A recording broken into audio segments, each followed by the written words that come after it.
Clin d'œil ce matin à B-Fashion, la marque de l'Afrique. Afrique, massacre de Thiaroye, oui, le crime glorieux de la France gaulliste, c'est notre grande interrogation. Qui se rappelle, ou alors que vous rappelle la date du 1er décembre 1944?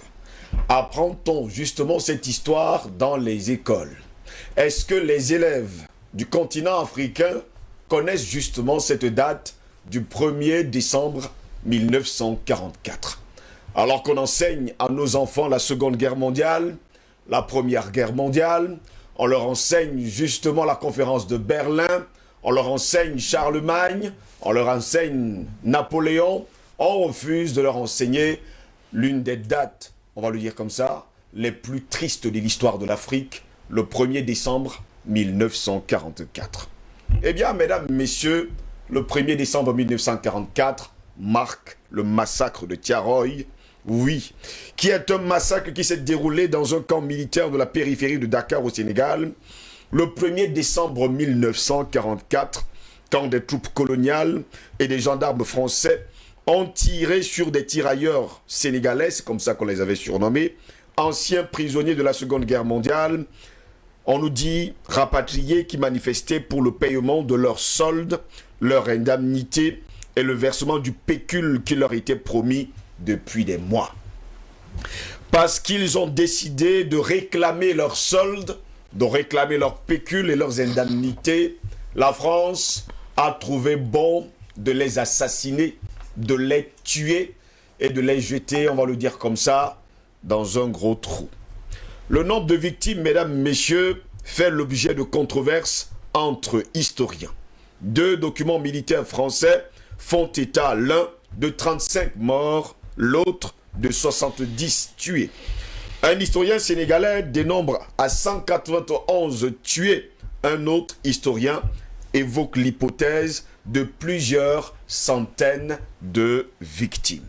Jusque-là, comme à son habitude, la France, qui se croit tout permis, ne veut pas donner les vrais chiffres de ce massacre perpétué le 1er décembre 1944. Mais nous le savons, c'était des milliers de soldats qui ont libéré, on va le dire, la France de la peste, à remercier en les tuant sans autre forme de procès. Fin novembre 1944, plus de 1600 soldats africains, officiellement, on nous parle de 1280, issus de différents territoires de l'Afrique occidentale française, intégrés, on va le dire, dans le contingent de militaires africains qui sont allés sauver la France, sont regroupés dans le camp de Thiaroye, à une quinzaine de kilomètres du centre de Dakar. Ils viennent du Sénégal, du Dahomey qui est l'actuel Bénin, du Soudan français, actuel Mali, et bien sûr de la Côte d'Ivoire, sans oublier de la Guinée. Ce jour-là, ces derniers réclament leurs soldes, leurs indemnités, leurs pécules. Eh bien, comme à son habitude, la France qui ne veut pas payer prend l'initiative de les assassiner. Mais pour mieux comprendre la situation, mesdames, messieurs, regardons ensemble cet élément. Ces tirailleurs ouest-africains se sont battus pour la France et contre les nazis, mais ils ont été massacrés par l'armée française à leur retour en Afrique. Voici l'histoire du massacre de Thiaroye.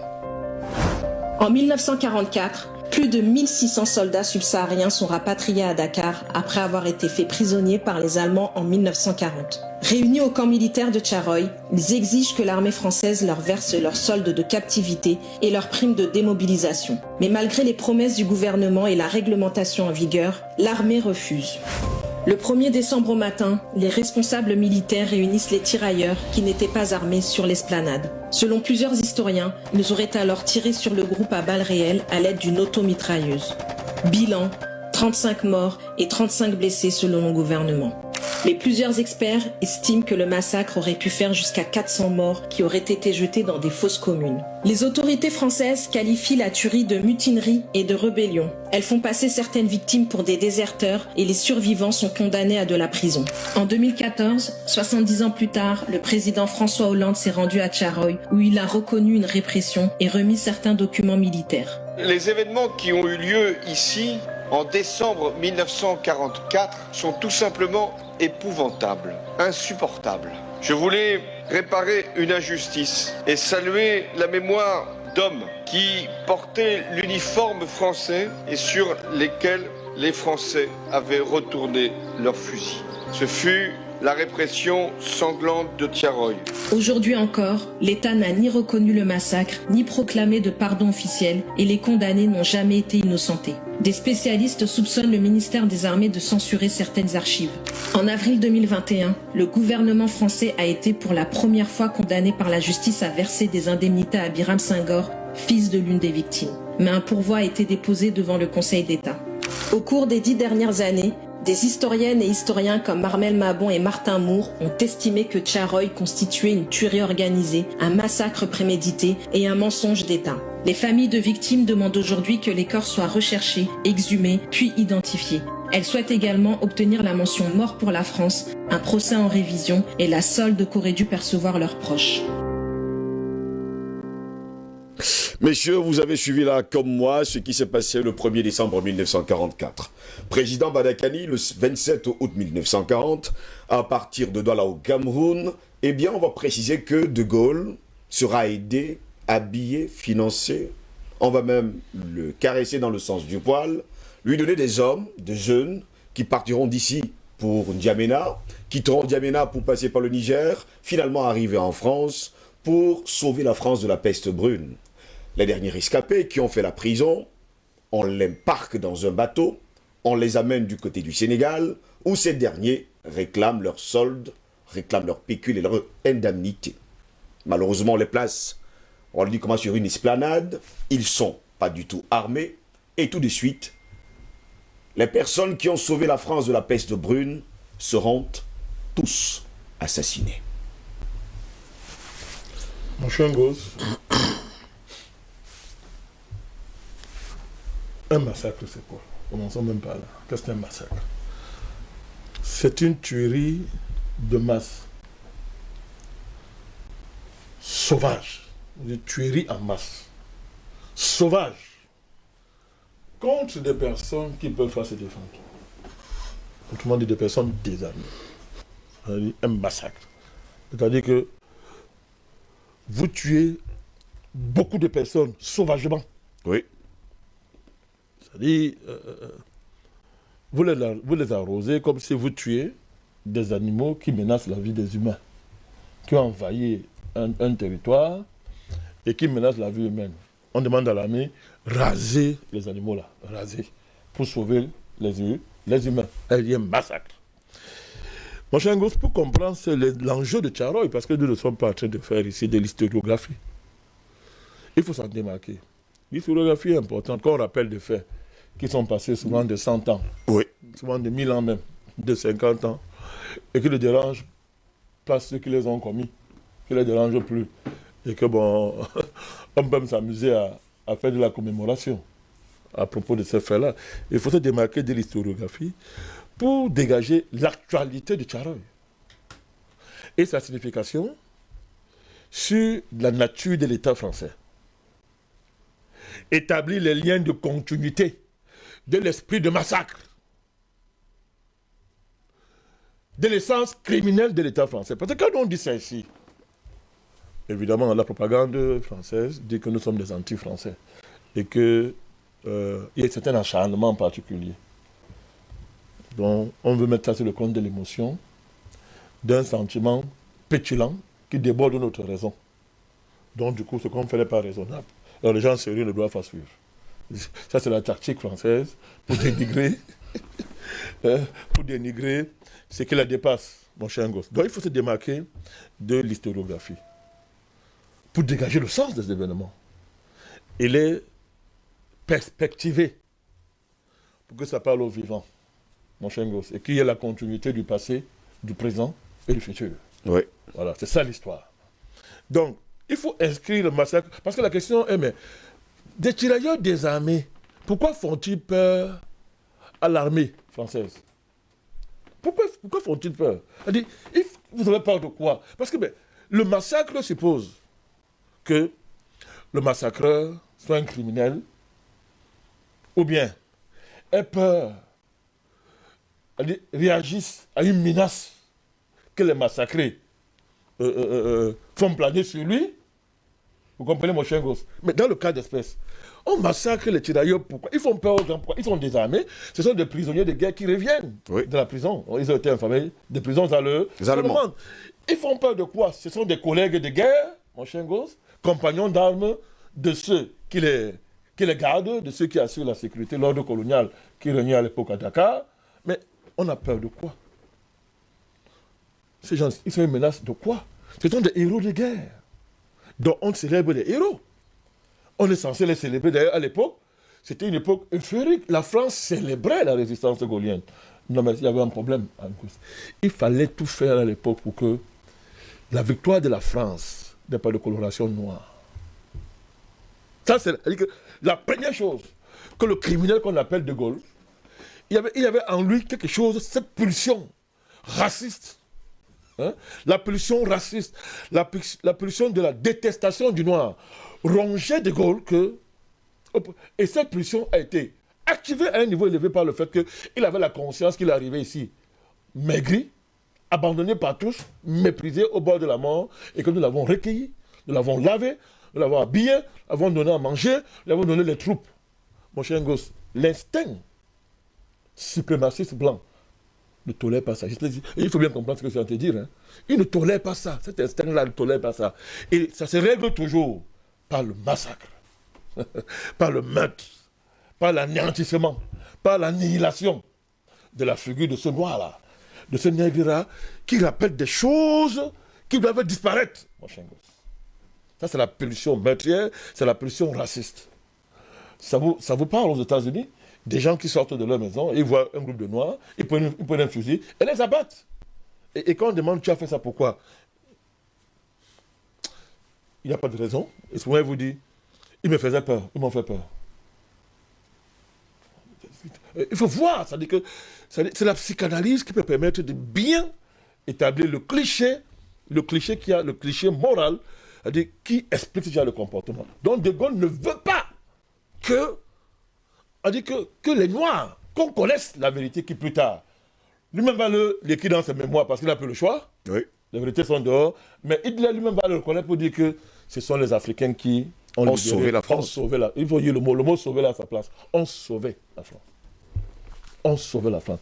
De Gaulle ne veut pas de ça, il veut faire ça. C'est ce qui donne la violence la plus sauvage, mon cher gosse, satanique, qui va s'abattre sur les malheureux tirailleurs. Mais on vous le dit, ils ont réclamé quoi?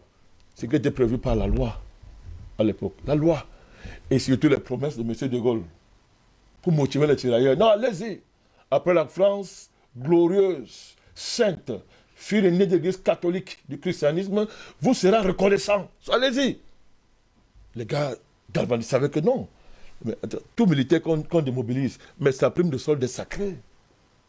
C'est sacré. C'est-à-dire que quand le militaire rentre de guerre là, il pense que bon, on me démobilise, j'ai fait 4 ans au front, j'ai laissé les enfants et tout. Mon cher, le pactole là, c'est pas seulement l'argent. Ça lui procure quelque chose d'indicible, qu'on ne peut pas définir.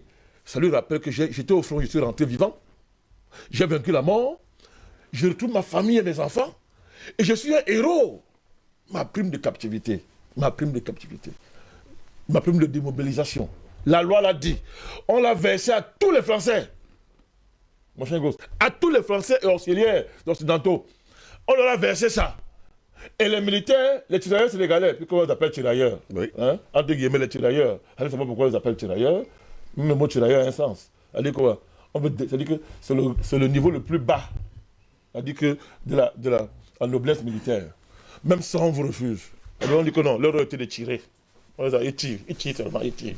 Donc la stratégie militaire, la géopolitique militaire, la conception de la guerre était réservée, comme d'habitude, hein, à Hélène. C'était le privilège d'Hélène. Donc Hélène, c'est l'autre nom de la race blanche, pour ceux qui nous écoutent.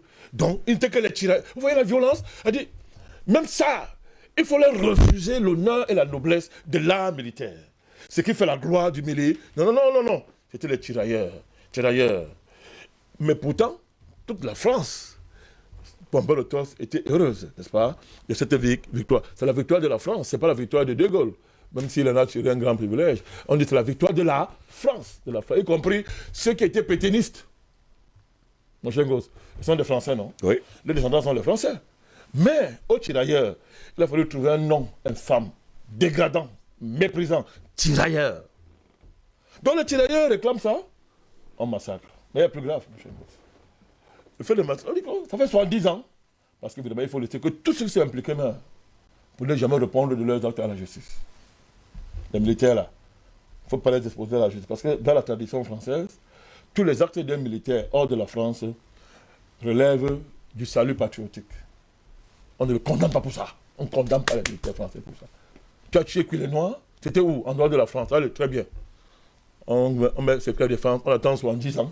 Quand tu es mort, même tes petits-enfants sont même morts, on commence à faire semblant d'ouvrir les arts. C'est une gestion de la mémoire. Hein. C'est une gestion de la mémoire qui permet de ne pas juger ceux qui doivent être jugés de leur vivant. Mon cher gosse. Donc, non seulement il y a ça, mais plus grave.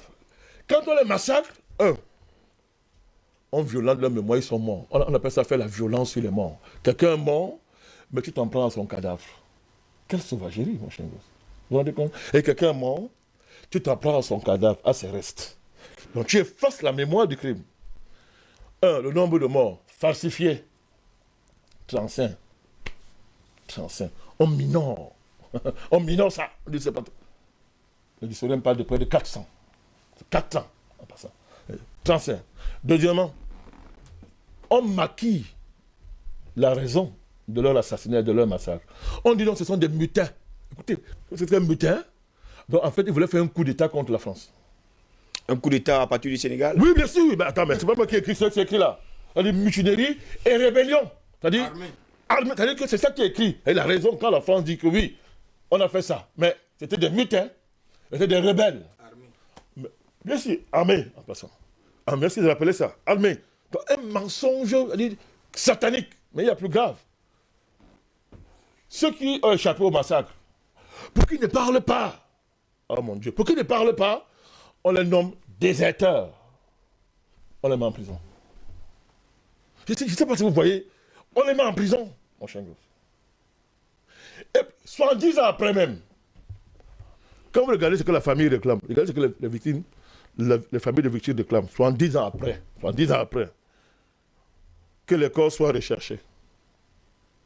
Ça n'a pas été fait, gosse. Ça n'a pas été fait. Exhumé, puis identifié. Vous savez ce que ça veut dire? On a effacé la mémoire des tirailleurs. On ne veut pas de traces. C'est des gens qui, matin, midi, soir, empêchent les gens de dormir pour que la lumière soit faite sur le génocide de juifs. C'est-à-dire, personne ne reste plus sur cette terre tant qu'on n'a pas trouvé la dernière chevelure du juif qui était mort dans les camps nazis. Mais regardez ce qu'on a fait, les mêmes gens font pour ces gens de Tcharoy, mon chien gosse. Un effacement violent de la mémoire. Il ne faut qu'il n'y ait aucune trace. 70 ans après, les familles réclament ça à la Grande France, pays des droits de l'homme, pays des Lumières, qui aime l'Afrique plus que les Africains. Elle souhaite également, écoutez, obtenir la mention, écoutez bien, mort pour la France. Vous savez pourquoi les familles réclament ça? C'est parce qu'ils adorent la France. Elles adorent la France. Non. Non. Parce que c'est pour rappeler que De Gaulle était un criminel. Que nous avons fait la guerre. Quand il fallait rentrer maintenant à Hérault, on a ramassé tout et n'importe quoi à Paris pour qu'on ne voit aucun mois défiler. Oui. Tu les appelles quoi? Les pouilleux. Les pouilleux, hein? Pouilleux. Oui, les pouilleux. Pouilleux. Pouilleux. Pouilleux. J'ai bien prononcé. Les pouilleux. Les pouilleux. Ok, j'ai bien prononcé. Les pouilleux. Voilà. Pouilleux. Pouilleux. Les pouilleux. Voilà. Donc, il ne fallait pas dire. Ils disent que nous sommes morts pour la France. Oui. Parce que l'État français dit, et dans les faits, dit que des centaines de milliers d'Africains qui sont allés sauver la France, on ne doit jamais dire qu'ils sont morts pour la France. C'est une infamie pour la France. Ça déshonore la France. Ce n'est pas digne de la gloire de la France. Les familles réclament ça aujourd'hui encore. Mais plus grave, un procès en révision. Le faux procès en révision et la solde due pour les descendants. Mon gosse, 70 ans après un massacre, ce massacre. Que les familles soient encore à ce niveau en termes de réclamation, vous renseigne sur qui est l'État français. Oui. Monsieur Hollande qui fait le cinéma, il dit qu'il est parti réparer une injustice. Il n'a réparé aucune injustice. On vous l'a dit après. Ce ne sont que les paroles. Non, il y a plus grave. Qu'est-ce qu'il dit? Il appelle ça répression. Écoutez les mots. Il faut faire attention avec les politiciens qui prononcent des mots. Vous m'appelez l'autre jour qu'il y a une différence entre un politicien et un homme politique. Oui. Et je vous rends gré. Je vous sais gré pour ça. Monsieur Hollande dit qu'il y a eu une répression. Ce n'est pas la même chose. Et il ne dit pas ça par hasard. C'est notre criminel qui est dans la continuité de crime. C'est un crime qui ne s'arrête pas. On continue le crime. Parce que vous pourchassez les gens. Vous les pourchassez étant morts. Vous pourchassez les descendants qui n'ont rien fait parce que vous les empêchez d'accéder à la véritable mémoire du drame qui a frappé leurs ascendants. Toi, président, tu viens encore dire que bon, tu viens sur le lieu du crime, tu dis, je viens réparer l'injustice, mais tu viens tuer 2 fois encore. Tu viens massacrer 2 fois encore cet tirailleur en parlant de répression. Alors que tout est établi. Les historiens, même français, ont démontré qu'il ne s'agit pas d'une répression. Il s'agit, monsieur Ngos, d'une tuerie organisée, d'un massacre prémédité et d'un mensonge d'État. Ça, ce sont les travaux de scientifiques, des historiens qui les ont définis. Ce n'est pas vous et moi. Mais l'État français refuse d'admettre ça, mon cher Ngos.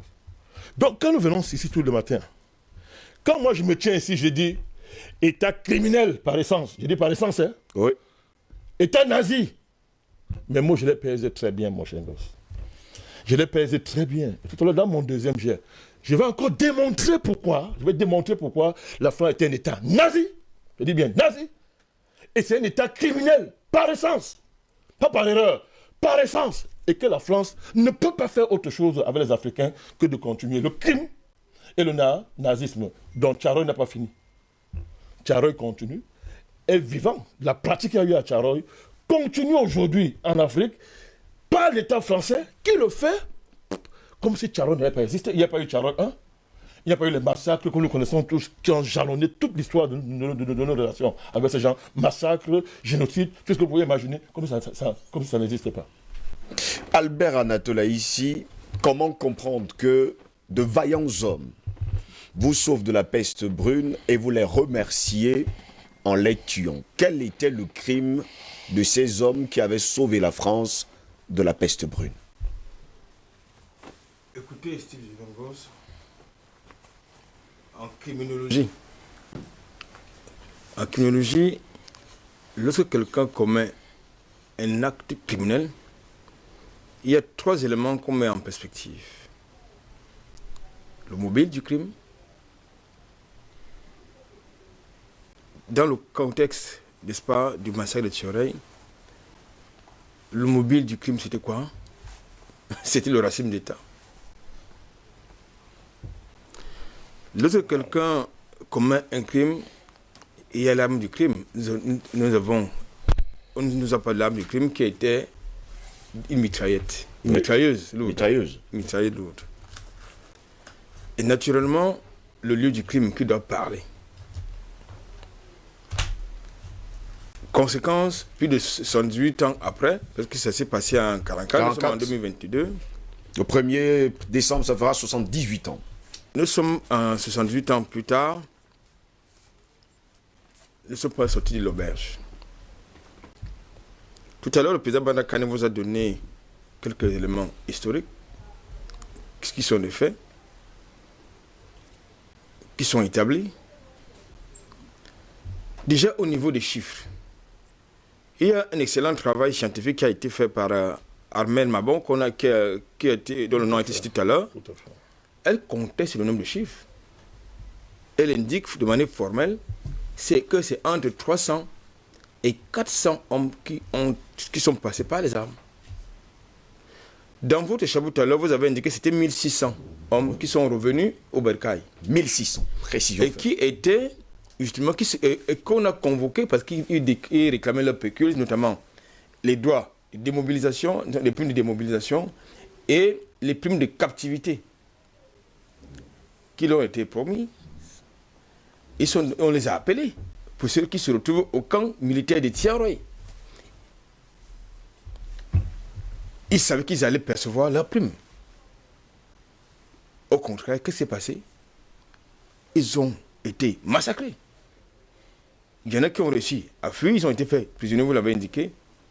D'autres ont gardé des séquelles, à la fois psychologiques et physiques. Et ceux qui sont décédés ont été enterrés, pas dans une fosse commune, pas dans des fosses communes, dans une fosse commune, comme des vulgaires animaux. Généralement, lorsqu'un soldat revient d'une guerre, il s'attend à au moins deux choses. La première, c'est d'abord une médaille. C'était la coutume de l'époque. Mais maintenant, c'était d'abord une médaille. Oui. Ça ne doit pas être fait à titre posthume. Et ensuite, les primes auxquelles il a droit selon les textes réglementaires ou légaux. C'est-à-dire les primes de mobilisation, les primes d'engagement, ou bien les primes de captivité pour cela, entre autres. Ils n'ont pas eu droit à cela. Et encore que ce n'est pas à Tiaroy qu'on devait venir leur donner ces primes-là, puisqu'ils ont été prisonniers, faits prisonniers du côté de la France, parce qu'en réalité, ils n'ont pas été prisonniers du côté de l'Allemagne, parce qu'il ne voulait pas qu'il y ait des nègres sur son territoire. C'est plutôt en France qu'ils ont été faits prisonniers des Allemands. Donc, je pense que si la France gaulliste était honnête, c'est plutôt en France qu'on devrait leur donner tout ce qu'ils réclamaient.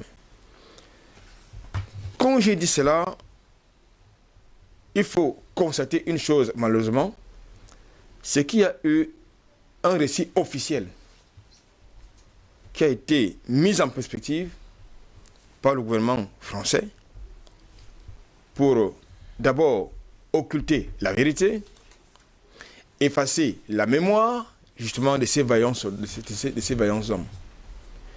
Déjà, le nom tirailleur qui est moins que péjoratif, parce que c'est même pire que péjoratif. Ça traduit le racisme d'État dont nous parlons, le racisme d'État français. Ça traduit également la psychologie même de l'État français, de l'oligarchie politique et même militaire française. Mort pour la France, c'est un mot qu'ils ne veulent pas entendre. Pourtant, ils sont morts pour la France, Albert. Et pourtant, ils sont morts pour la France, justement. C'est-à-dire, c'est mort pour la France, c'est des choses qu'ils ne veulent pas entendre. Lorsqu'on parle de la Shoah, tout le monde vous dit que vous êtes antisémite. Ils ont reconnu le génocide juif, ils ont reconnu le génocide arménien, mais parce que le continent noir a été le théâtre de plusieurs génocides. Le seul génocide, peut-être qu'ils ont reconnu des lèvres, c'est le génocide rwandais. Les autres génocides sur le continent africain, jamais, ils ne veulent jamais reconnaître ça. Là-bas aussi, au Rwanda, on attend des indemnisations. Je dis qu'ils ont reconnu des bouts de lèvres. C'est pas les indemnisations, oui, mais c'est pas ça qui est le plus important. Il faut qu'ils reconnaissent qu'ils ont joué un rôle majeur dans les différents génocides. Qu'ils ont même été au centre, ils ont été les auteurs, ils ont planifié ces génocides. Mais pourquoi reconnaît-on les génocides commis ailleurs, mais les génocides commis contre les Noirs, ce n'est jamais reconnu? Ça renvoie donc à la problématique que soulevait tout à l'heure le président Banakani, c'est-à-dire ils ont une détestation primaire, n'est-ce pas, de l'homme noir. Oui, ils ont une détestation primaire de l'homme noir. Et je pense que les historiens africains ont fait un formidable travail, mais en même temps, lorsqu'on me dit que Hollande a remis cet homme d'archives au président sénégalais de l'époque, lorsqu'il était à Dakar, mais qui vous dit que ce n'était pas des archives où la vérité a été falsifiée? Qu'est-ce qui ne vous dit pas que c'est le cas?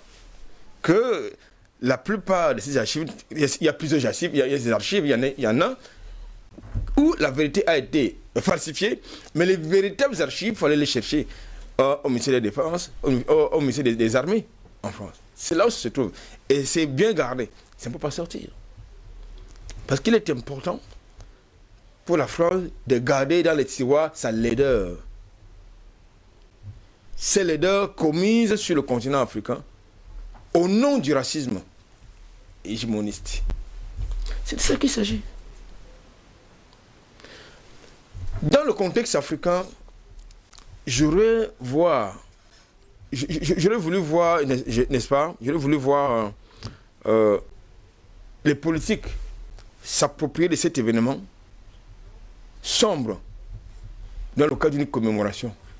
Ça passe inaperçu, je n'ai jamais entendu dans aucun média africain qu'on commémore, n'est-ce pas, le massacre de Thiaroye. Jamais. J'ai souvent entendu parler de la commémoration du massacre de Soweto, mais le massacre de Thiaroye, je n'ai jamais entendu parler. Et les crimes de la France ne se limitent pas seulement à Thiaroye. Au Cameroun, où nous sommes que notre pays, qui est mon pays, il y a eu des massacres, des génocides qui ont été commis par la France. Certains acteurs de ces génocides sont encore vivants dans le contexte camerounais. Que ce soit à Douala, dans la ville de Douala, que ce soit dans la Sahara maritime ou ailleurs, il est bien établi que des génocides ont été commis par les troupes de l'armée française. C'est clair. Donc, il est donc question qu'on engage un travail de mémoire pour que cela soit reconnu. Et je crois qu'au moins à cela, ceux qui se disent hommes politiques dans le contexte africain ou au Cameroun, il faut qu'ils travaillent dans ce sens. C'est-à-dire revendiquer la mémoire, n'est-ce pas, des victimes des crimes du génocide, n'est-ce pas, français. Je voudrais terminer pour ce premier jet en disant ceci. Lorsque vous constatez que tout a été falsifié, vous avez des vaillants hommes qui ont été tués parce qu'ils revendiquaient ce qui leur revenait de droit. Ils n'étaient pas armés. Ce n'était pas une mutinerie, il faut le dire. Ce n'était pas une mutinerie. Une insurrection. Ce n'était pas une insurrection non plus. Ce n'était pas une rébellion du tout. Lorsque vous êtes dans un camp militaire et qu'on vous appelle pour le rassemblement, il ne s'est pas s'agit d'une mutinerie. Il ne s'est pas s'agit d'une rébellion. C'est-à-dire vous êtes dans un camp militaire, vous avez le haut commandement qui appelle les hommes de se rassembler à la place d'honneur, n'est-ce pas, pour un message précis. Je ne sais pas si on peut considérer ce rassemblement comme étant une mutinerie, une rébellion armée, parce que la France n'a pas de rébellion armée. Oui. Je pense qu'il n'y a pas plus cynique que de telles déclarations. Donc, je pense qu'il appartient aux Africains, à la société civile africaine, qui malheureusement émarge, n'est-ce pas, en France, dans les officines françaises, il leur appartient pour une fois de revendiquer, n'est-ce pas, la mise en perspective de cette mémoire, parce que cette histoire, qu'elle soit laide, belle, sombre ou justement glorieuse, elle doit être enseignée à nos enfants. N'est-ce pas, d'enseigner à nos enfants l'histoire de Gaulle, de Leclerc, je sais pas, de Jean-Paul Sartre, on n'a rien à foutre. Je pense qu'il faut enseigner cette histoire à nos enfants pour qu'ils connaissent qui ils sont, où ils vont. Monsieur Abel Notola ici. Docteur Jean-René, on voit pas le massacre de Thiaroye. On voit le visage hideux de la France et de son essence raciste qui ne reconnaît pas les bienfaits que lui ont apportés les Français. Est-ce à dire tout simplement que la France est raciste? Les Noirs.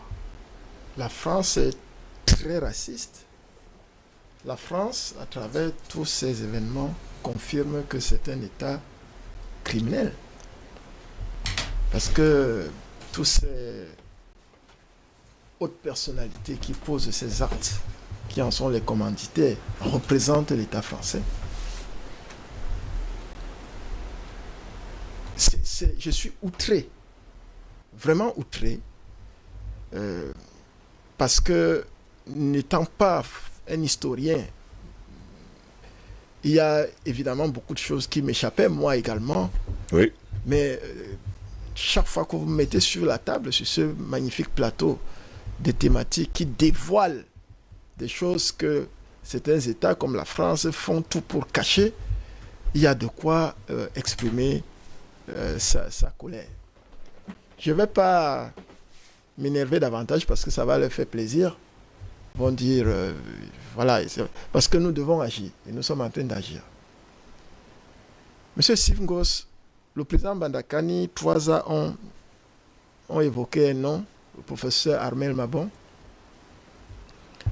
Il y a plusieurs chercheurs qui ont travaillé sur cette question, qui continuent d'ailleurs d'y travailler, y compris des Africains. J'ai regardé particulièrement les travaux qu'elle a menés par rapport à ce massacre. Parce qu'il faut dire qu'elle est maître de conférence à l'université de Bretagne Sud. Elle est en retraite présentement, mais ça n'empêche pas qu'elle demeure enseignante, chercheuse, enseignante, fait des choses extraordinaires. Elle a travaillé pendant 20 ans sur cette question.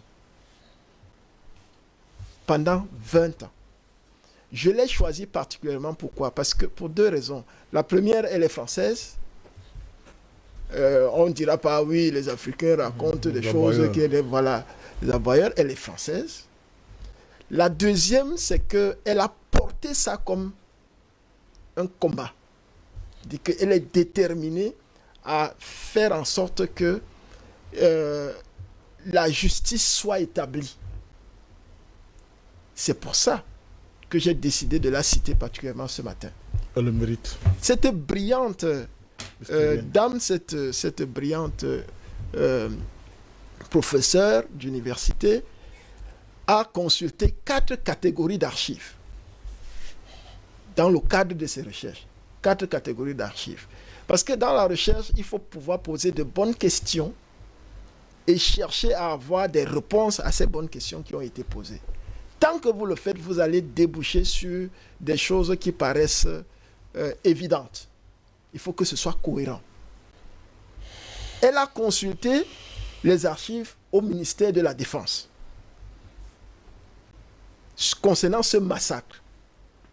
Et d'après les constats, ces archives ne ressortent pas beaucoup d'informations. Je dis que c'est clair. On parle du ministère de la Défense française, et il y a beaucoup d'informations qui ne sont pas accessibles. Des anciens combattants, des victimes de guerre. D'accord. Elle a travaillé avec eux, justement. Elle a cherché les archives notamment de ces côtés. Voilà. Donc, quand elle a consulté les archives au niveau du ministère de la Défense, elle a pris acte d'un certain nombre d'éléments, mais elle sentait qu'il y avait des vides. Elle s'est rapprochée de la justice militaire, puisque dans le cadre de ce massacre, il y a eu des procès. Puisque vous dites bien qu'il y a des gens qui ont été condamnés, on a mis les gens en prison, que ce soit des tirailleurs ou pas. Il y a eu des procès et il y a des archives liées à cette justice militaire qui a été menée, tronquée certainement, puisque vous imaginez bien que quand ce sont les militaires qui commettent des crimes comme ceux-là, il y a ce qu'ils appellent la solidarité de corps. Donc, ils cherchent à protéger, en fait. Ils vont chercher un bouc émissaire. Donc, elle consulte ces archives-là, elle estime que ce n'est pas suffisant. Elle consulte les archives qui sont liées au navire qui a transporté ce qu'eux, ils appellent les tirailleurs. De vaillants soldats qui sont allés les libérer dans leur pays. Appelle tirailleurs. Qu'ils sont venus chercher eux-mêmes en suppliant. Après qu'ils ont accompli leur mission brillamment, pour les remercier, c'était de les ramener quelque part et les assassiner. Il les appelle les tirailleurs. Elle a consulté les archives liées au navire.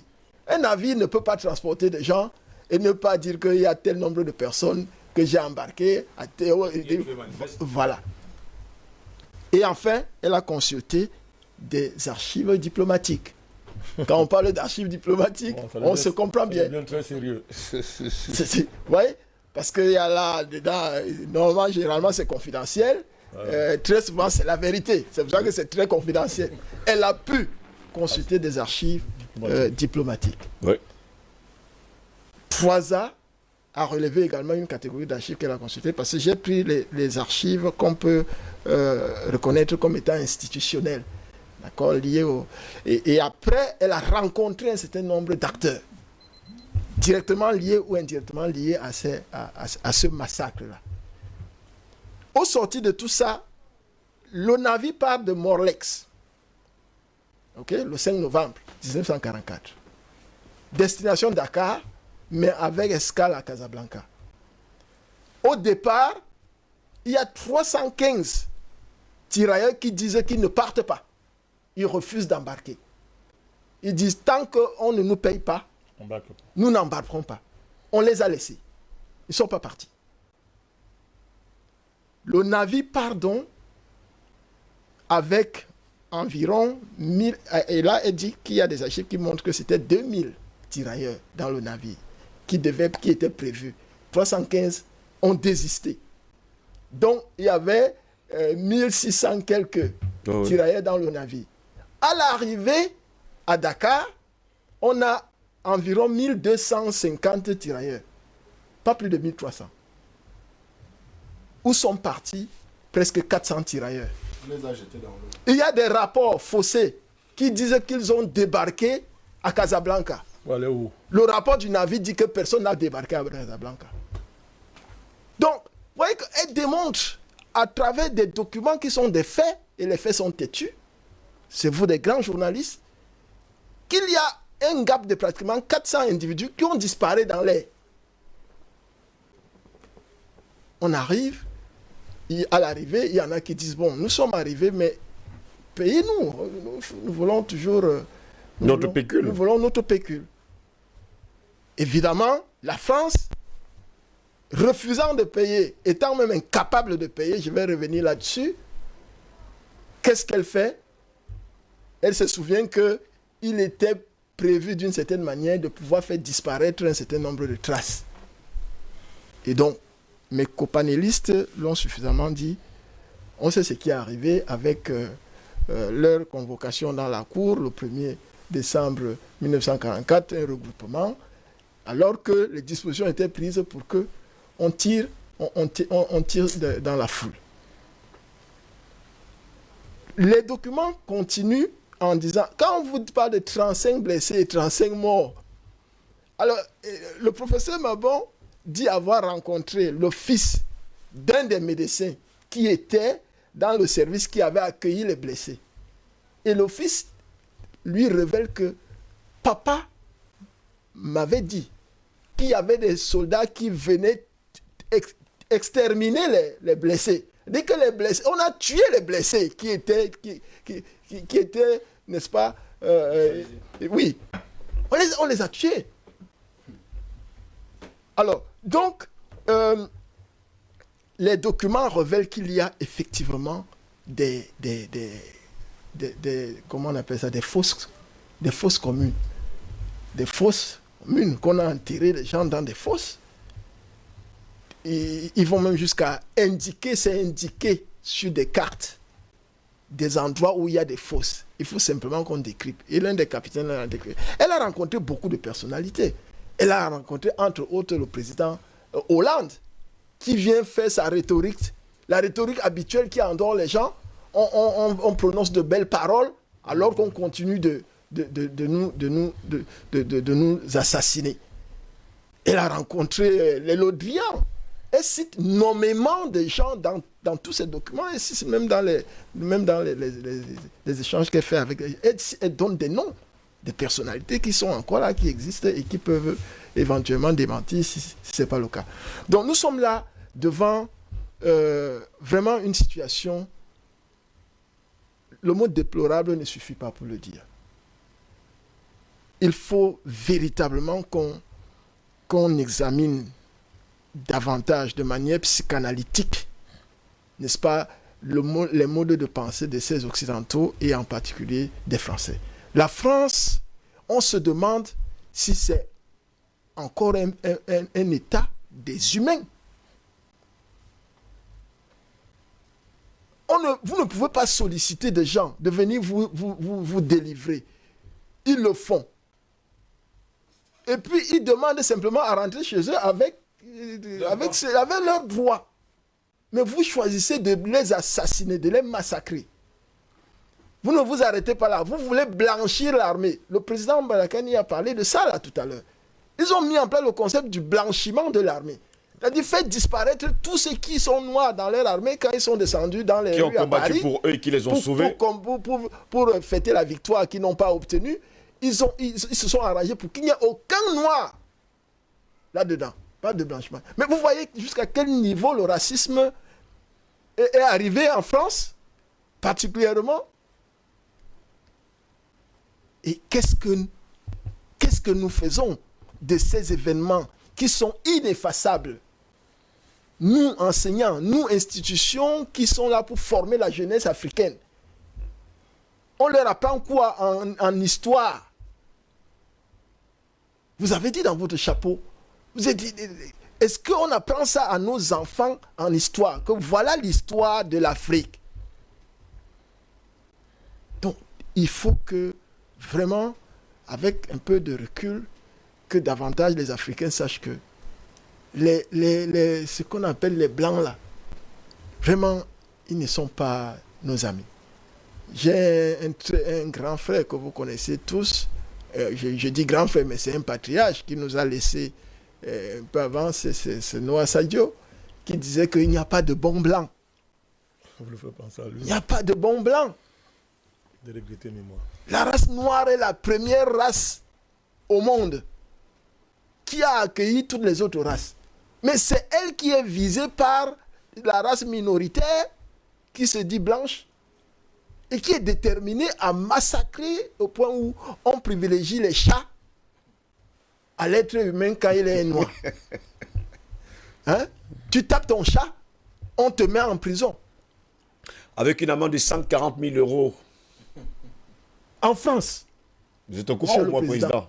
Je suis arrivé le matin, il était en train de faire la revue de presse. Je vais dégamer là. Le chat, je dis, tu tapes ton chat, on te met en prison, on te donne les amendes. Mais donc, il faut qu'on fasse très attention. Parce que le concept d'européanisation de M. Macron, qui veut européaniser l'Afrique, c'est ça. Le chat est plus important que l'être humain. Les hommes doivent se marier entre eux, les femmes entre elles. Les enfants de 7 ans peuvent décider qu'ils auront les rapports avec n'importe qui, etc. Mais c'est abominable, ça. Ils lèguent leur richesse à des animaux. C'est abominable. Tout ça, ce sont des éléments macabreux qui montrent que ces gens sont dans une logique dans laquelle ils persistent. Même avec le Covid, ils savaient dès le départ où ils veulent arriver. Maintenant, Dieu merci, il y a une masse en face qui se retourne, qui dit, mais peut-être nous, on n'avait pas bien compris. Il faut que vous rendiez compte. Merci à vous, Dr Jean-René Douma. André Kisselfanga, finalement, la France, depuis des siècles, commet sur le continent africain des crimes, des massacres, des génocides, des coups d'État, des crimes horribles, sans qu'elle ne soit jamais inquiétée. À quand la prise de conscience et les réparations?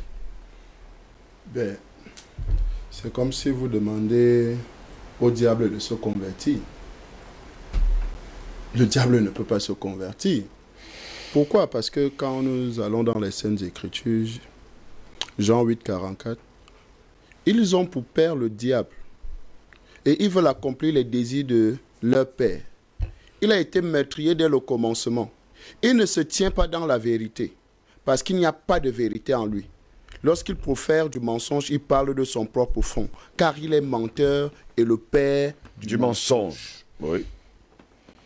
Tout ce que nous avons dit là ne correspond pas au crime, ne correspond pas au mensonge, ne correspond pas en fait à toute la description du diable.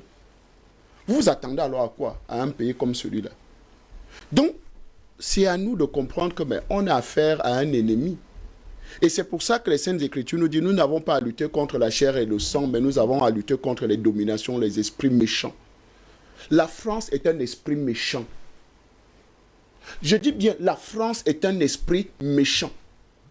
C'est un esprit démoniaque. Donc il faut combattre la France jusqu'à la racine. Parce que si vous ne combattez pas la France, vous laissez le diable prospérer. D'ailleurs, ce n'est pas nous qui l'avons dit, c'est Macron qui l'a dit.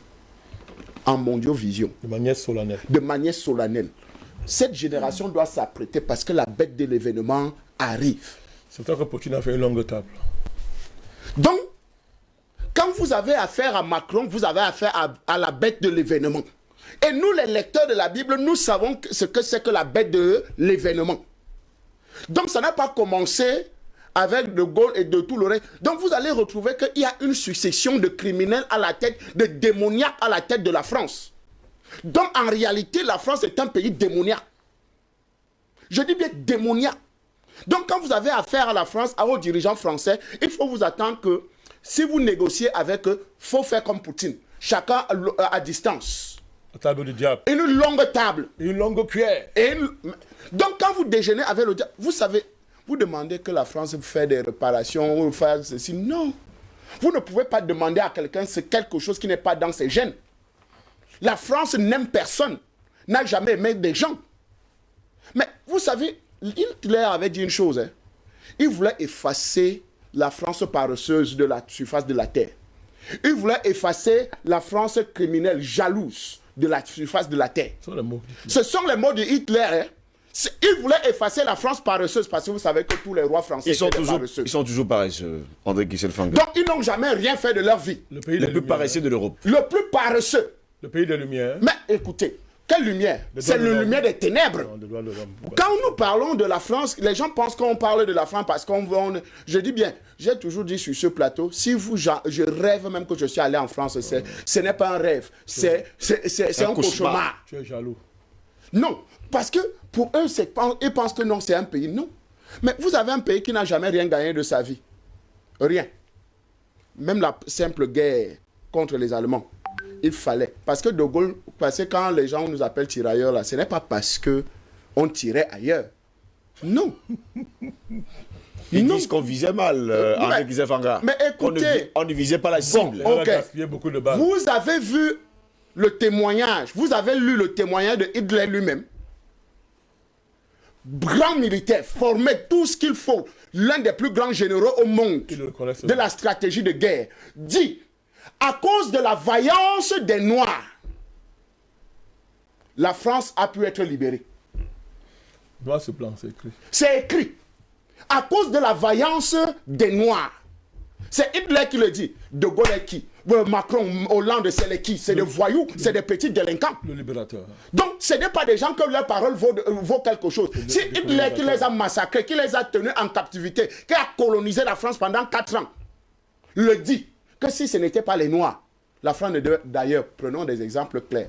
Le seul Roland Garros qui est entré dans le palais présidentiel français, c'est lequel? Un blanc. C'est gagné par qui? Un blanc. Yannick Noah, le Camerounais. C'est un blanc. La seule Coupe du Monde, la première Coupe du Monde que la France a pu gagner, c'est grâce à un Noir. D'ailleurs, même quand il a commencé... non, on va arriver à la deuxième. Première, c'est Zinedine Zidane qui donne la Coupe. Mais après, après, on a dit, oh, c'est... Quand il a commencé à ne plus être très en forme, là, la preuve en est. Vous savez pourquoi Zinedine Zidane ne devient pas l'entraîneur national de l'équipe française? On dit qu'il est un arabe. Alors que depuis c'était déjà fait que non, il devait être là. Mais on maintient les Deschamps. Il faut les noms français. Il faut les noms français. Il faut que c'est quand même l'équipe nationale française. Le blanc. Il faut les noms français. Il faut Deschamps, le blanc, le corbeau, la porte. Il devait islamiser l'équipe de France. Donc il ne faut pas qu'il y ait un Bourguedine ou bien un Zidane ou bien quelque chose comme ça. Non. Il ne faut pas qu'il y ait un semblant de noir devant. Alors que, en 2010 encore, quand la France gagne la Coupe du Monde, vous savez ce qui se passe? La même chose qui s'est passée à Tcharoy. Quand vous dites que dans son essence, la France dans son essence c'est un esprit diabolique et satanique, tous les noirs ont été mis à l'arrière de la photo, au palais de l'Élysée. Au palais de l'Élysée, lors de si vous regardez bien la photo, vous allez retrouver que tous les noirs ont été mis à l'arrière-plan. C'est les blancs, je ne sais pas, quel joueur même, ils ont même quel joueur même. C'est même les remplaçants étaient devant. On essayait de voir les visages un peu là-bas, lointains de Mbappé, des autres très cachés là-bas. Donc vous voyez que ce que la France a commencé, ou bien ce qu'elle fait, n'est-ce pas, aujourd'hui, n'est pas nouveau. Les massacres, les tueries, les génocides. C'est un pays... Donc vous n'allez pas demander C'est un pays de génocidaires, de bien criminels, sûr, de criminels, de massacreurs. bien sûr, de massacreurs. Hein? C'est un pays de massacreurs. Donc c'est une référence mondiale du massacre. La France est un pays référentiel. Si vous voulez apprendre à faire des génocides, à faire des massacres, allez en France. Allez apprendre. Donc, quand vous regardez, que ce soit le génocide culturel, quand ce soit le génocide, je ne sais pas, autre, économique, mais il y a plus grand génocidaire que la France. Le génocide économique, vous connaissez comment? D'ailleurs, voilà quelqu'un spécialiste de l'économie. Il peut vous parler du génocide économique que la France... Un an jour pour jour après le massacre de Tiaroy, on le dit comme ça, organisé, implémenté, créé le franc CFA. Bien sûr. Donc le génocide continue. Vous voyez un peu. Donc vous n'allez pas demander à un pays génocidaire, un pays qui a essence diabolique, comme la France, parce que eux-mêmes, ils se tuent entre eux. Hein, parce qu'ils ont commencé à couper leurs sorcières, et tout et tout. Donc voyez comment les gars se comportent. D'ailleurs même la Révolution française. La Révolution française. On a coupé la tête du roi. Hein.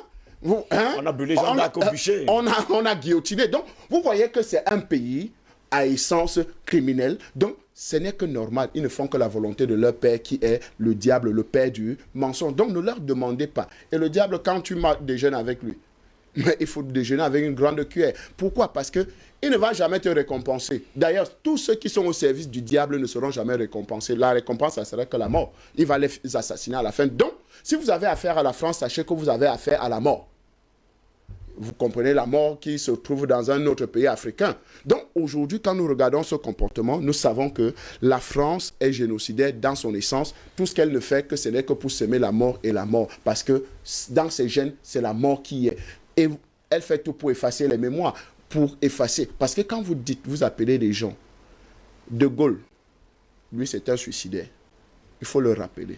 Apparemment, ils ont oublié, ils n'ont jamais mentionné justement le passage de De Gaulle à Douala, où il a été accueilli, nourri, habillé. On ne mentionne jamais cela. Bon, dans l'histoire de France, pour eux, c'est un grand général, un grand président, mais ils ne notent pas justement dans leurs écrits que De Gaulle venait se suicider à Douala. Bon, comme c'est comme ça, on va aller détruire les monuments français qui sont là. Parce que si vous n'avez pas dans vos archives, ou bien de manière solennelle, souligner l'étape de Douala, ça veut dire qu'ils n'ont rien à faire. Ils ont souligné en disant que c'est le général, c'est le Autocloque. Leclerc, qui a tout organisé. Et qui a tout organisé. Et il est venu, il a même une base, toute une grande base ici, pas très loin de chez nous. Le camp du maréchal Leclerc. Voilà, donc, voilà. Donc, quand nous avons ça, nous devons rappeler aux Africains que nous avons toujours aidé la France. Parce que la France est un pays zéro, paresseux, qui ne produit absolument rien. Que ça soit même de l'eau à boire. Même de l'eau à boire, la France n'a pas d'eau à boire. Elle ne puise que ses réserves d'eau. Parce que vous savez qu'il y a une partie de la France où c'est une grande réserve d'eau pour attendre des 14... Donc, vous voyez un peu. Donc, quand vous regardez la stratégie française, elle est là simplement pour aspirer. C'est un pays sensu qui ne vit que sur le dos des autres, qui ne vit que sur le sang des autres. Donc, aujourd'hui, nous, les Africains, nous devons nous apprêter. Nous devons savoir que la France n'a jamais rien gagné. La preuve, que ce soit un Roland Garros, un Africain, Coupe du Monde, les Africains, vous avez une équipe nationale qui est composée de toutes les équipes nationales. 11 entrants, rugby, vous avez 9, handball, toutes les équipes. Peu importe les équipes. Donc, ces pays-là, les athlètes sont noirs, tous sans exception. Mais sauf que les noirs, ce sont les cerveaux blanchis, ils se prennent pour les locodèmes. Mais écoutez, vous avez vu la vidéo d'une jeune fille qui se présente, qui est camerounaise, qui dit qu'il faut recoloniser l'Afrique. Bien sûr. Non. Voilà. Donc, elle ne le mérite pas. Donc, vous comprenez qu'aujourd'hui, la France n'a jamais rien gagné. Elle ne gagnera jamais. La preuve, partout, quand les peuples se lèvent contre elle, elle subit des échecs énormes. La preuve aujourd'hui, elle est en train de subir un échec monumental au Mali et dans tout le Sahel. Président Badakani, jusqu'à preuve de contraire, pour Adolf Hitler, il voulait sauver le monde entier de la peste qu'on appelait la France. En fait, pour Hitler, la France était une peste qui devait gangréner le monde entier. Exactement. Il déclare justement dans ses écrits, « J'avais voulu rayer la France dans ce monde civilisé afin qu'elle disparaisse de la carte du monde. Les Africains se sont opposés par leur bravoure. » Hitler n'est pas notre référence. Il ne le sera jamais. Mais il fascine les géostratèges européens. Il fascine les stratèges français. Bien sûr. C'est pour ça que vous n'avez pas tort d'en parler. Parce que vous savez qu'il y a des tribunaux internationaux pour juger l'antisémitisme. Oui. Il ne faut pas qu'on vous taxe d'antisémite. Vous êtes en train de célébrer Hitler. Vous savez que c'est leur travail, non? C'est leur travail. Vous célébrez Hitler, vous êtes un antisémite. Si vous parlez mal d'un juif, vous êtes un antisémite. C'est leur travail, c'est leur travail. On ne peut pas dire que... Les juifs sont une race c'est le peuple très élevée. élu. C'est le peuple élu. Ah, d'accord. C'est le peuple de Dieu. Vous êtes le peuple de Satan. Le peuple de Dieu. Donc, on ne touche pas. Le seul crime qu'il y a sur la terre, c'est quand on touche le peuple élu. Le reste est là. On peut massacrer, ça ne dérange personne. Vous savez qu'il aussi avait de très bons projets pour les Noirs. Hein. Donc, oui. N'oubliez pas. Nous devons servir à faire les chaussures des Allemands. Donc, faut pas oublier. Non, Hitler n'est pas notre référence. Mais il faut souligner qu'il fascine. Il fascine. Dans les académies militaires cachées, c'est un héros, c'est un dieu. On enseigne l'hitlérisme. Je dis que c'est un dieu en termes de guerre. C'est un dieu. Et à l'heure où nous parlons, l'OTAN en Ukraine est intégré dans l'armée ukrainienne les sections des nazis.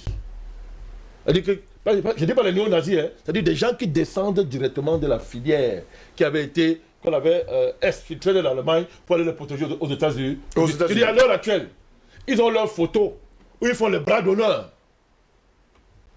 Ils ont des postes stratégiques dans l'armée ukrainienne qu'on prépare pour aller pour justifier une guerre contre Moscou.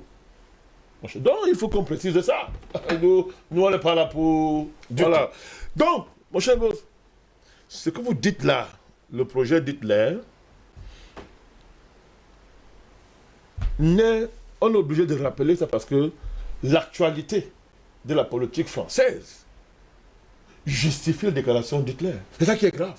C'est-à-dire que l'événement politique et géopolitique, c'est que Hitler qui a le mal incarné sur Terre, on l'a présenté comme étant le mal suprême, Satan en personne. En personne, c'est-à-dire que après avoir passé des décennies à nous enseigner que c'est le mal suprême, à consacrer l'antisémitisme, ou bien le génocide des Juifs comme étant le mal le plus absolu que l'humanité a connu depuis que l'humanité existe, et son auteur dans le diable, dont personne ne devait l'imiter. Nous constatons que la politique française, sa géopolitique en Afrique, donne raison à Hitler. Est-ce que le peuple français mérite ça? Quel est le peuple suisse qui mérite une telle ignominie? Mais passons. Moi, je vais démontrer que la France est un État criminel et un État nazi. Je l'ai dit tout à l'heure. Parce que ceux qui vont se lever pour vouloir nous attaquer, il faut qu'ils se préparent. Sérieusement. Sérieusement, mon cher. Vous savez, j'ai ici la définition du crime. D'après leur dictionnaire. Je dis bien leur dictionnaire. Voilà. Qu'est-ce qu'un crime? En simplifiant, on dit c'est une action très blâmable. Une action très blâmable. C'est ça un crime. Oui, une action très blâmable. Maintenant, au niveau du droit, en termes de droit, infraction que la loi punit d'une peine afflictive ou infamante. C'est une infraction que la loi punit d'une peine afflictive ou infamante. Ça veut dire quoi en gros? Ça veut dire que les États de droit, et la France est l'État de droit par excellence, intergalactique, c'est-à-dire que c'est l'État de droit là-bas. Donc, lorsque vous avez un arsenal juridique dans votre pays qui dit que le crime n'est pas bon, on doit le punir par des peines de prison, parce que ce que vous imaginez, et qu'un criminel, on le bannit socialement en le mettant en prison. Parce que le crime, ça veut dire que c'est quelque chose qui est puni. La communauté humaine n'accepte pas les criminels. Ça veut dire quoi? Ça veut dire que cet État-là, qui réprime le crime, connaît ce que c'est que le crime. C'est que c'est mauvais. Donc, conséquence logique, il ne peut pas pratiquer le crime. Est-ce que vous voulez mon raisonnement? Ouais. Donc cet État, qui a organisé sa justice autour de l'idée centrale que le crime doit être l'exception de la société. À la limite, on doit éradiquer ça. Et que c'est ça qui fait la caractéristique de ces pays qui se vendent partout d'ailleurs à l'Union européenne. On veut chasser la Hongrie parce qu'on dit que la Hongrie n'est pas l'État de droit. Donc l'Occident, c'est d'abord l'État de droit. C'est-à-dire la sacralité de l'exigence de la justice. C'est-à-dire qu'on essaie d'éliminer le mal en termes d'effraction élimine à travers un arsenal, je dis qu'on appelle le droit positif. Mais comme un État qui a élevé le droit positif au niveau d'une juridiction sur son territoire, M. Ngoz, peut lui-même être criminel dans sa démarche politique. C'est bien, hein? Dans sa démarche politique. Disons comme ça, je ne vais pas dire à l'intérieur, parce que les crimes de l'État français à l'intérieur sont terribles. Mais je n'en parle pas, ça regarde les Français. Disons comme ça. Bon, ça nous regarde, hein? Mais comme nous ne sommes pas les hommes, parce que nous, il nous a interdit de se mêler de leur affaire, puisque ils sont une civilisation universaliste. Donc, mais eux, ils se mêlent de nos affaires. Donc, regardez les Français. Mais les crimes répétés, les crimes là, à l'extérieur, comment un État qui a cette haute idée du droit peut s'épanouir dans les crimes à l'extérieur? Je m'explique. Mon cher gosse, on peut poser des actes isolés. Il peut vous arriver, dans un accès de colère, de commettre un crime. Ça ne fait pas de vous, par essence, un criminel. Vous avez posé un acte criminel. Mais par essence, parce que vous pouvez vous repentir, dire que je ne sais pas ce qui m'a pris, si je ne contrôlais plus. Ça peut arriver. Ça peut arriver aussi à des États, que les accès de colère, des accès de machin arrivent. Mais ce n'est pas de ça que nous parlons ici. Ça, non. Je suis en train de parler de la conception du crime. On s'assoit, on conçoit le crime. Je parle de la préméditation. C'est-à-dire, dans le mot préméditation, il y a pré et il y a méditer. Je parle, voilà un pasteur qui est en face de moi. Et c'est ce qui veut dire méditer, c'est une chose. C'est d'essayer de tirer dans une forme de solitude et de réfléchir plusieurs fois, mais pas seulement une réflexion, mais à parler avec Dieu de la chose. Bon, si ce n'est pas avec Dieu, c'est avec qui? Lucifer. Je dis, vous préméditez. Comment ça, le crime? Je vais plus loin. Maintenant, vous créez les conditions du passage à l'action. Non, écoutez, moi je vais vous démontrer. C'est-à-dire, vous créez les conditions du passage à l'action. Mon cher gosse. Maintenant, vous passez à l'action. Mais ça ne finit pas. On dit, non, c'est fini. Vous avez, comment on dit, vous êtes soulagé. Ouais. Non, ça ne finit pas là. On justifie l'action. On a l'action, on raconte. Évidemment, en effaçant la véritable mémoire de l'action. Et le couronnement, c'est quoi?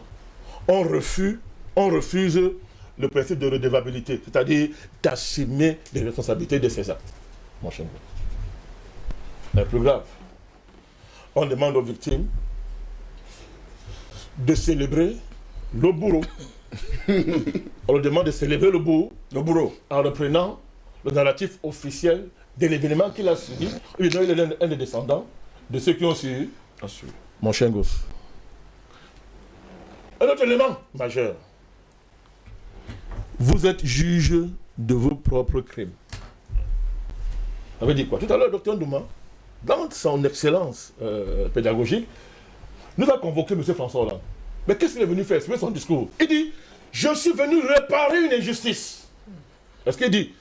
Le discours flamboyant de M. Hollande va faire rêver le descendant direct du tirailleur qu'on a tué à Taronne. Elle dit que vraiment le Saint-Esprit est descendu et les gens là sont bons. Mais ce qu'il ne sait pas, comment un criminel, où est-ce qu'on a vu un criminel juger ses propres crimes? On a vu ça où dans le monde? Ça passe où dans le monde comme ça? Mais comment des états de droit érigent ce genre de comportement et ça nous dit rien? On ne peut pas réfléchir et on continue l'état de droit. Comment tu peux le juger? Tu tues quelqu'un, c'est toi que le juge. Tu vas à l'enterrement, tu prononces l'oraison funèbre, tu l'enterres, tu dis tout, tu donnes le nom, c'est toi qui gères tout ça. Oh, c'est toi qui l'as tué, mon chien. Vous voyez le niveau de la violence. Alors, la France a mis en œuvre, dans des conditions que je viens de citer, c'est-à-dire les différentes séquences de ce qu'on appelle la criminalité, les accords secrets de coopération. Vous avez dit accords secrets de coopération? Vous avez fait des émissions là-dessus, non? Oui. Accords secrets de coopération. Un accord est pensé, élaboré dans les lieux les plus élevés d'un État. Ça veut dire qu'un État mobilise sa fine fleur intellectuelle pour penser un accord qui va lier l'État là, à un autre État. Ces accords, on les appelle les accords secrets de coopération. Nous avons démontré ici en quoi ces accords-là sont la chose la plus ignoble qu'on ait vue sur cette terre. Mon cher gosse. L'État français a fait signer ça aux États africains. Mais il y a plus grave. La France s'est assurée par un ensemble de mécanismes le respect de ces accords. C'est-à-dire, non seulement on a signé, mais la France a multiplié les dispositifs pour que ces accords soient respectés par les signataires. Plus grave, comment juger ceux qui allaient désobéir à cet accord? On les juge. Et vous savez comment les jugements se sont passés. Assassinat du président. Dans des conditions tragiques. D'ailleurs, on s'assurait que ça soit tragique. Pour que d'autres voient. Guerre civile organisée pour punir un État qui a osé de mettre en cause de ça. Vous connaissez le sort de Sékou Touré, ce que la Guinée-Conakry a subi. Vous parlez seulement de ça. Assassinat de masse, massacre des patriotes par centaines de milliers, déversement du napalm et des armes chimiques dans des régions entières de pays de territoire pour punir les gens qui osent aller contre ça. Coup d'État les plus sanglants, génocide. Mon cher gosse. En répétant ce que je viens de dire, ce que j'appelle la structure du crime, en tant que démarche essentielle, c'est-à-dire démarche caractéristique de quelqu'un qui pense son crime, l'élabore et le met en pratique. Prochain goff. État criminel. État nazi, ça ne prend pas 2 secondes pour démontrer. Pas 2 secondes. France CFA. C'est ce que Hitler a imposé à la France. Dans les 4 ans que Hitler a colonisé la France, il a instauré un système monétaire nazi. Bon, qu'est-ce que De Gaulle a fait quand nous avons libéré Hitler? Il nous a imposé le nazi. Il a pris ça, le corpus nazi, il a pris ça, il a appelé ça France CFA. Bon, vous voulez m'interdire de constater comme un huissier intellectuel, un huissier politique et philosophique, que là, c'est un acte, c'est pas un acte, c'est une option délibérée de pratique nazie. C'est une injure si je dis ça? Non. Vous voulez m'arrêter ici? Non. Qui viendra m'arrêter ici? Qui? Le CNC, l'État français? Qui viendra m'arrêter ici? Oh non? Ambassadeur. Qui? Monsieur Guilou? Terminons. Monsieur Guilou? Mais qui vient débattre ici? Qui vient débattre? Terminons, messieurs. Non, je vous dis ça. Qui l'envoie son représentant sur le plateau ici à dire bien son débat? Je parle au monde entier que M. Guilou envoie son représentant ici. Il ne le fera pas. Mais il ne peut pas le faire parce qu'il ne peut pas débattre. Il ne peut pas débattre, ils savent de quoi on parle. Donc c'est un État nazi. Une telle criminalisation quasi millénaire d'un État, Dr Douma, doit faire l'objet des études dans les universités sur au moins 100 ans de résidence universitaire. Il dit 100 ans, on vous met à l'université, vous ne sortez pas, on vous nourrit, on vous donne à manger. Tous les jours, on vous paye pour que vous expliquiez au monde entier comment ça arrivait. Tel est l'État français. Et il ose donner des leçons. Il ose demander qu'on le respecte. Il ose s'asseoir, donner des leçons. Et tout ceci, mon cher gosse, c'est ce que c'est en train de faire au Mali. Messieurs, plus que 20 minutes pour sortir de cette édition de DBS Matin. Je commencerai par vous, Dr Jean-René Douma. Peut-on penser un jour qu'on va exhumer les corps de tous ces soldats, ces vaillants Africains qui sont morts pour la France? Alors, le drame s'est produit en fait le massacre, parce que si je dis drame, le massacre s'est produit en 1944. Ça fait 78 ans. Nous sommes en 2002, ça fait... 2022. 2022, merci, ça fait 78 ans. Oui. Alors c'est bien que vous parliez d'exhumation, c'est ça? Oui. Exhumation de corps. Parce que d'après les archives, tous ces corps seraient à Dakar, à quelques kilomètres de Dakar. C'est ce qu'on dit. Voilà, c'est ça. Alors, si c'est le cas, même si ce n'est pas en totalité, même si c'est partiellement, je pense que c'est le président Macky Sall qui doit avoir le pouvoir de demander que ce soit fait. Vous le voyez en train de le faire? Parce qu'il y a des familles les familles se plaignent. Vous le voyez Macky Sall en train de faire ça? Bon, ça c'est une autre question. Pour le moment, je vais y répondre. Je vais y répondre et je me demande d'ailleurs pourquoi il ne le fait pas. Il ne le ferait La réponse est évidente. Il faut le conseiller de ministre conjoint. Voilà. Donc, non, les familles se plaignent. Les familles veulent savoir ce qui s'est passé. Les familles veulent au moins faire le deuil de leurs. C'est de ça qu'il est question. Tant qu'on ne sait pas, il y a des correspondances qui ont été adressées au niveau de la France. Par exemple au ministère de la Défense, pour qu'on montre le corps d'un membre de la famille, ça n'a jamais été fait. qu'on ouvre, parce il paraît qu'il y a des tombes où il n'y a personne. Des semblants de tombes. Alors que les gens ont été enterrés dans des fosses. Vous voyez? Donc, il faut, là où il y a des tombes, il faut permettre qu'on exhume pour que, évidemment, les familles au moins fassent leur deuil. Maintenant, le président Macky Sall, qui est le président d'un pays souverain comme le Sénégal, pourquoi il ne devrait pas permettre que ça se fasse? Est-ce que c'est la France qui doit aller maintenant à Dakar dire qu'il faut exhumer les corps parce qu'il n'y a même pas que les Sénégalais là-dedans. Il y a plusieurs nationalités africaines qui sont concernées. Même la Côte d'Ivoire est concernée, le Mali est concerné, le Bénin, le Cameroun est concerné. Les tirailleurs, ce n'étaient pas seulement des Sénégalais. Donc, le président Macky Sall doit prendre ses responsabilités. Ok, on attend. En ce qui concerne cette affaire, pour que les Africains fassent le deuil. Il a tous les pouvoirs pour le faire. Et je pense que ce serait pour son bien. Et le bien des Africains. Il vous entend. Nous avons davantage besoin des chefs d'État qui sont libres, qui interviennent pour le compte des intérêts de leurs citoyens. Et le président Macky Sall est l'un des chefs d'État sur qui, moi, je compte, pour qu'il montre l'exemple à d'autres chefs d'État en Afrique de l'Ouest et en Afrique en général. C'est le nouveau président de l'Union africaine. C'est lui le président de l'Union africaine. Le nouveau président. C'est lui qui a eu la présidence. Bon, l'Union africaine, même comme c'est une coquille vide, on espère que l'individu pourra agir. Donc, lorsque je l'ai dit, monsieur Ngos, il faut essayer, parce que je ne sais pas si on peut réparer un massacre comme celui-là. Il faut qu'il y ait des procédures, qui vont mener à ce que les familles des victimes réclament.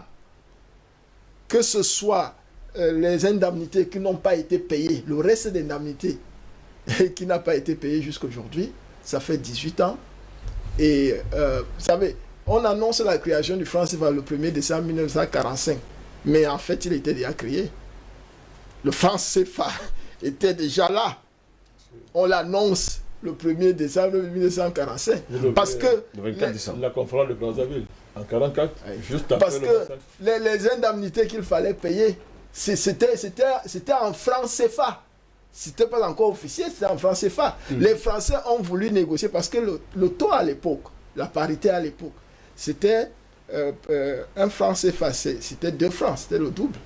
Au lieu donc d'avoir maintenant pour 2 francs français, un franc CFA, les Français ont voulu dire non, on ne peut pas vous donner autant d'argent. On ne peut pas vous donner autant d'argent. Ils ont voulu encore diviser par 2. Même ça, ils n'ont pas payé. Ça, ils n'ont pas payé. Ce que les gens ne savent pas, nos téléspectateurs, pour la plupart, c'est qu'en 1945, un franc CFA, c'était 1,70 francs français. Un franc CFA. Voilà en 1948, un franc CFA, c'était 2 francs français. Il faut dire ça en langage français. Ça valait plus que le franc français. Ça valait plus. Mais ça valait plus pourquoi? Parce qu'ils estimaient qu'ils étaient des propriétaires coloniaux, légitimes, de tous nos minéraux. C'est pour ça que ça valait plus. Parce qu'ils mettaient toujours la couverture de leur côté. Maintenant, plus les choses ont évolué et qu'ils se sont sentis un peu distants davantage, ils ont dévalué. Parce que c'est pour ça qu'en 1960, subitement, un franc français, c'est 50 francs CFA. Subitement, les années, vos fameuses années des indépendances factices. Par quel tour de passe-passe le docteur Dumont? C'est vous l'économiste. Mais c'est eux qui décident. Ils décident que c'est comme ça une décision politique. Terminons, docteur Zohani Douma. Il n'y a pas de politique monétaire et tout ça. Ce sont des décisions politiques qu'un individu prend. Donc, après, on est passé à 100 francs et aujourd'hui, on est à 1 euro. 650. Égal à 650. Vous voyez, donc, pour que ceux qui nous suivent, les Africains, sachent qu'il n'y a rien. Ça n'a rien à voir avec une politique monétaire pour nous développer nos pays ou une performance économique quelconque. Rien à voir. Donc, il faut que tous ces États africains-là commencent à fabriquer leur monnaie. Ça prend 3 jours. Fabriquer leur monnaie et puis avec une parité digitale et qu'on se détache totalement de ces impérialistes et sensus qui ne peuvent pas vivre sans Plus que 12 000 pour sortir cette édition. Nous détruire. Albert Anatola, ici, la France a l'art de jouer avec les mots. À chaque fois qu'on l'arrête sur le continent africain parce qu'elle a commis un crime, elle déclare qu'elle est, on va dire comme ça, qu'elle est coupable. Non, qu'elle est coupable mais pas responsable. Non, qu'elle est responsable mais pas coupable. Voilà, qu'elle est responsable mais pas coupable. Voilà le thème qui est souvent utilisé. Voilà. Non, vous savez... Là, dans le Marseille de Tiarol, elle est toujours responsable mais pas coupable. Le Premier ministre malien, dans ses différentes sorties, nous a fait comprendre que en France, vous avez un discours, mais dans l'antichambre, vous avez d'autres choses qui se passent. C'est ce qui se passe. C'est-à-dire que vous avez le discours politique qui est tenu dans l'espace public, Oui. mais derrière, vous avez d'autres pratiques qui sont soit mafieuses, soit criminelles, soit racistes. La thématique qui fait débat ce matin m'inspire deux choses. La première, c'est quoi? On a falsifié la vérité. On a falsifié les faits. C'est établi. Mais pourquoi est-ce qu'on a falsifié les faits? Pourquoi est-ce qu'on a occulté la vérité? Justement parce que c'est politiquement dérangeant. Nous sommes dans l'hégémonisme raciste. Est-ce que les gouvernements africains ont demandé à la France des comptes par rapport à nos frères qui sont, nos anciens qui sont tombés au champ d'honneur pour sauver la France? Il faut également qu'on fasse le décompte. Pourtant, écrit les 53 soldats qui sont tombés au Mali. Je dis Pour bien, elle, c'est une très grosse perte. Raison pour laquelle j'ai l'habitude de dire que, contrairement à ce que le ministre malien des Affaires étrangères, Abdoulaye Diop, que je respecte, que j'admire, l'Afrique n'a pas une dette de sang avec la France. Les 53 soldats qui sont tombés au Mali, c'est une parenthèse, sont tombés au Mali du fait de Macron. Ils ne sont pas venus sauver le Mali. Ils sont venus protéger les intérêts de Macron. Il faut que cela se comprenne. On ne peut pas établir une comparaison entre ces 53-là et des milliers d'hommes que Paris a assassinés du temps de la traite négrière, de la colonisation et surtout du néocolonialisme avec les multiples génocides que nous connaissons et ensuite pendant la Première Guerre mondiale, la Première et la Deuxième Guerre mondiale. La Seconde Guerre mondiale. Donc il n'y a aucune comparaison possible. 55 000. J'ai dit il n'y a aucune comparaison possible. Faut pas... Donc, deuxième chose, je pense que les peuples africains, pas seulement le Sénégal, le Mali, la Côte d'Ivoire, le Bénin, le Tchad, les peuples africains ont le droit de connaître et de savoir la vérité. Parce qu'il y a un droit de mémoire qui s'impose.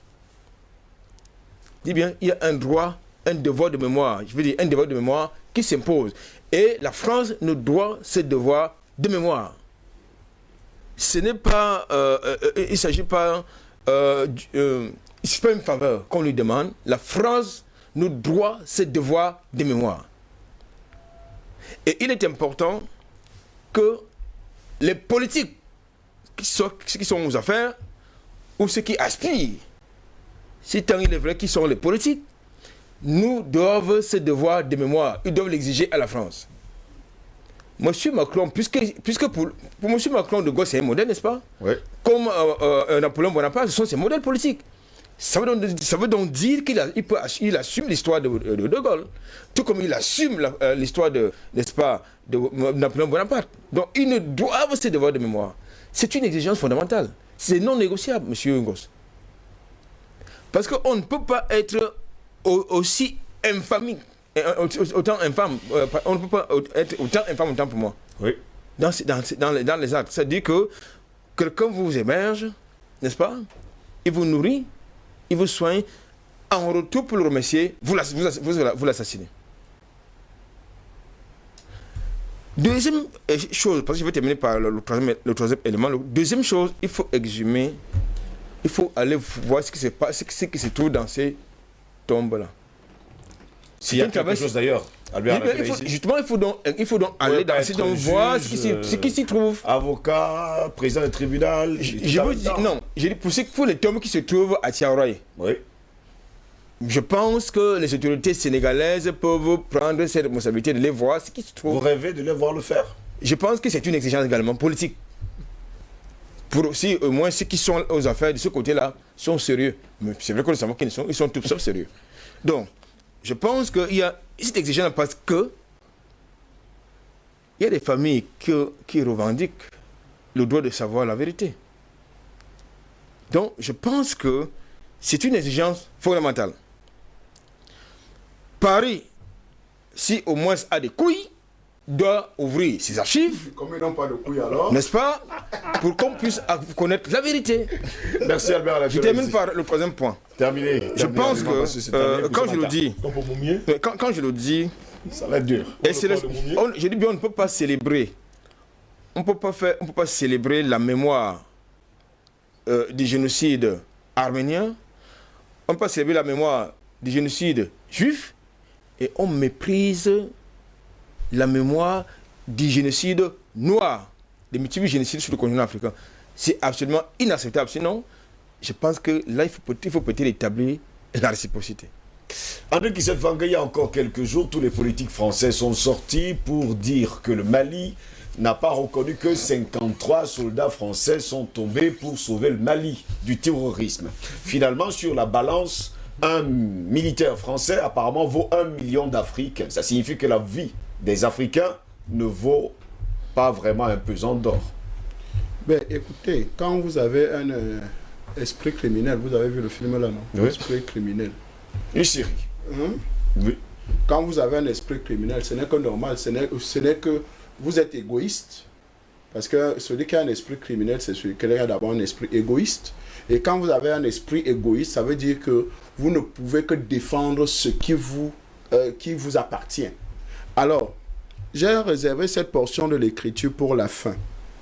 C'est très important. Jean 10, 10. Le voleur, la France, ne vient que pour dérober, égorger et détruire. Mais moi, dit Biès, je suis venu enfin que les brebis aient la vie et qu'elles soient dans l'abondance. Vous avez bien suivi? Le voleur, la France, Oui. ne vient que pour dérober, égorger et détruire. Oui. Moi, dit Biès, je suis venu enfin que les brebis aient la vie et qu'elles soient dans l'abondance. Pour dire quoi? Pour dire que la France ne vient que pour voler, Oui. ne vient que pour tuer, pour détruire. La preuve en est, tout ce que la France touche pourri se gâte. Même les relations personnelles. Regardez ces relations aujourd'hui dans le monde. Même la table de Poutine, il faut... on va jeter ça. Mais bien sûr, après ça, il n'y a plus rien à faire. Si quelqu'un vous met déjà à distance, que vous êtes un virus, La longue table de Poutine. c'est une façon de vous dire, en 2018, vous avez vu les échanges, c'était côte à côte. En 2022, qu'est-ce qui n'a pas marché pour qu'il y ait cet écartement? Donc, quand on parle de la France... Mais c'est Erdogan, fille Macron. Ah non, bien sûr. Quand on parle de la France, on parle d'un pays maudit. On parle de la malédiction. Donc si vous ne voulez plus... La preuve en est, tous ceux qui ont dealé avec la France, c'est la malédiction qui coule sur nos vies. La preuve en est, on n'arrive pas à se développer. Pourquoi les autres nations qui ont eu des colonies, qui ont eu des endroits où ils ont tous libéré, pourquoi la France ne veut pas libérer ces colonies? Elle fait semblant de partir. Regardez un idiot comme un Le Drian. Il va dire personnellement dans une interview que le gouvernement malien ou bien la junte militaire est illégale. Mais le président de son État, de son pays, celui qui l'a nommé ministre, dit qu'il veut négocier ou bien veut être reçu par Assimi Goïta. Président illégitime. Après s'auto-invité, Assimi Goïta a dit que voilà les conditions pour que je te reçoive. Et vous voyez que c'est la même logique que Poutine a pris. La table là, mon frère. Donc, vous comprenez que quand vous avez affaire à la France, il faut faire très attention à ce pays-là. C'est un pays, et je crois que on va jeûner, on va prier pour sa délivrance. Si elle peut être délivrée de ce... Vous êtes d'accord avec Dr Dimo qu'il faut des séances d'exorcisme? Mais il faut des séances de prière pour délivrer la France de cet esprit criminel. Ça prendra 15 000 ans. Donc, je crois que, et comme le diable ne peut pas se repentir, ce n'est que normal. Et l'une des choses qu'il faut souligner, il faut savoir que les rois n'aiment pas ceux qui les ont vus nus. Ils tuent ceux qui les ont vus nus. Et ils tuent, ils assassinent ceux qui les ont vus nus. On a vu le fainéant de Gaulle, que la France célèbre, nu, maigre. Et voilà, nous tuer pour ça. Donc, rien que pour ça, pour eux, ils savent que De Gaulle est le summum. Tous les Français savent que De Gaulle, c'est le summum. Mais nous, ici, à Douala, on l'a vu nu. On l'a habillé, on lui a donné où dormir. On lui a donné où dormir. On l'a habillé, on lui a même donné les petites. On lui a donné quelques femmes pour l'encadrer, pour le masser, pour dire que non, tu es quand même, tu peux rêver. Oui, pour lui donner l'espoir. Et il est reparti, on a mis des hommes dans sa cargaison, qui dit bon, vas-y, on a pris les meilleurs voyants. On l'a béni. On l'a béni, bien sûr. Donc on l'a envoyé avec la bénédiction. Et comme, quand vous êtes maudit, vous êtes maudit.